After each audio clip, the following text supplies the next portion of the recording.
This is the NARWAL Freo Z10 robot vacuum and mop combo, and in this video I'm going to give you my quick review, sharing my experience, and talking about why I picked this smart cleaning robot for my own home.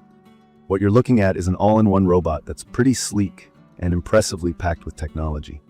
I was honestly a little skeptical about robot vacuums, but I wanted something that's actually going to save me time, and after living with the Freo Z10, I think it gets a lot of key things right. Though there are a few things worth noting if you're thinking about getting one for yourself. Let's start with what this looks like and how it's set up in my space. The Freo Z10 has a compact, modern design. The robot itself is low profile and circular, so it moves under my couch in tight spots without a struggle. The real head turner, though, is the docking station. It's a bit hefty and does grab attention in the room, but there's a reason for that. This thing is packed with features, and I'll get into why having a big base station can actually be a good thing, even if you need to find enough floor space for it. From my experience, setting up the Freo Z10 was simple. Once you unbox it, you can connect it to the app, but if you don't want to use your phone, there are physical buttons right on top of the station for starting, stopping, or sending the robot home. The app does make things much easier, letting you select rooms, set schedules, and see maps of your house as the robot learns where everything is. It basically uses LiDAR on top, so it can build an accurate map of your place and figure out where to clean and where to avoid. One of my first worries was about hair tangling in the brushes. With pets at home, this always became a problem for my old vacuums, but the Freo Z10 has what they call a DualFlow Tangle-Free system, and it actually works. It uses special side brushes with a dynamic movement that helps loosen hair, which then gets sucked up by the roller. I was impressed after weeks of use, because I still haven't had to stop and untangle either pet hair or my own long hair from the brushes, which is honestly a relief. Speaking of suction, the Freo Z10 pulls in debris and dust at 15,000 psi, which is plenty for my needs. I'm not techie when it comes to measuring suction, but I notice when things are clean or not. I use it mostly on hard vinyl floors with the occasional rug, and it picks up everything, including those stubborn little bits of dirt that usually get missed. If it senses extra dirt, it automatically boosts suction for those areas, so it adapts as it goes. Now, let's talk mopping, something that finally convinced me to invest in this robot. The robot has two spinning mop pads underneath. What's cool is how it does this extend and swing movement to actually reach corners and the edges right up to my furniture, which is where most robot mops fail. It's perfect for kitchen toe kicks and makes those areas look freshly cleaned. The mop uses downward pressure, so it can even handle dried coffee stains or muddy footprints that get tracked in.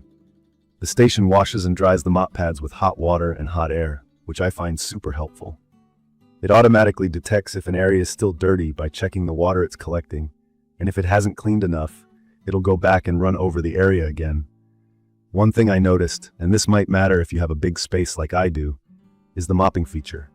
It can use a lot of water when you select the AI mode, which means it sometimes needs refilling before the whole job is done. The tanks for clean and dirty water sit under the top lid of the docking station, and you'll probably need to refill or empty them after a session or two if you have lots of rooms. This was slightly annoying during the first week, but once you get a routine, it's manageable. My tip, if you're mapping the house, consider merging smaller rooms into larger areas, so the robot doesn't keep running back for a water change after cleaning a tiny section. As for vacuuming, I like that the dust canister in the robot is easy to pop out. Maintenance is pretty low, mostly emptying the dust bag in the base station once every few weeks and giving the mop tray a rinse under the sink. NARWAL says it stores dust for up to 120 days, but realistically, with pets, I need to check on it at least once a month. The HEPA filter is replaceable, and you can also rinse it if needed.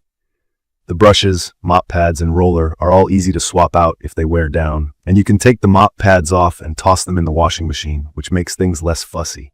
Let's talk navigation. The robot uses what they call millimeter-precise obstacle avoidance.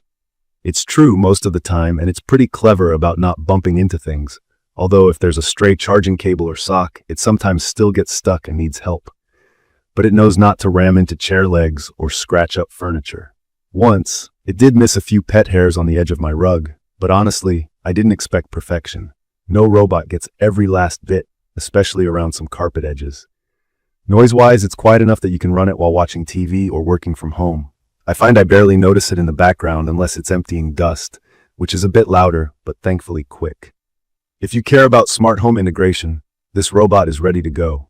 I connected it to Alexa, so I just ask for a cleanup and off it goes. Voice commands work fine, but I still prefer using the app because of the flexibility, setting do not enter zones and checking where it's already cleaned. From my experience, the only real downside is how much water it uses while mopping and how large the base station is. You have to make room for it in your laundry or living area, and if you want to deep mop your whole house, be ready to refill water more often than you'd probably expect. Still, the time it saves easily makes up for those minor hassles. I haven't pulled out my manual mop in weeks. I'd recommend this for anyone who has a busy schedule, pets, or family members with long hair. If you want something that's hands-off, tackles daily messes, and actually scrubs floors without needing constant intervention, NARWAL Freo Z10 does the job. The Tangle-Free tech and self-cleaning base are key features that made my life a lot easier. In conclusion, the NARWAL Freo Z10 robot vacuum and mop combo isn't perfect, but it covers almost all the boxes for me. The Tangle-Free design means less maintenance, the powerful suction and smart mopping leave my floors looking spotless, and the self-maintaining station means I don't have to babysit it. There are a few small issues with water consumption and station size, but they don't outweigh the benefits. If you're considering a robot that really works for both vacuuming and mopping, and want something that lets you forget about daily cleaning chores, this one is definitely worth a look. If you found this quick review helpful or have any questions about the features, let me know in the comments. Make sure to subscribe so you don't miss more honest videos like this. Thank you for watching.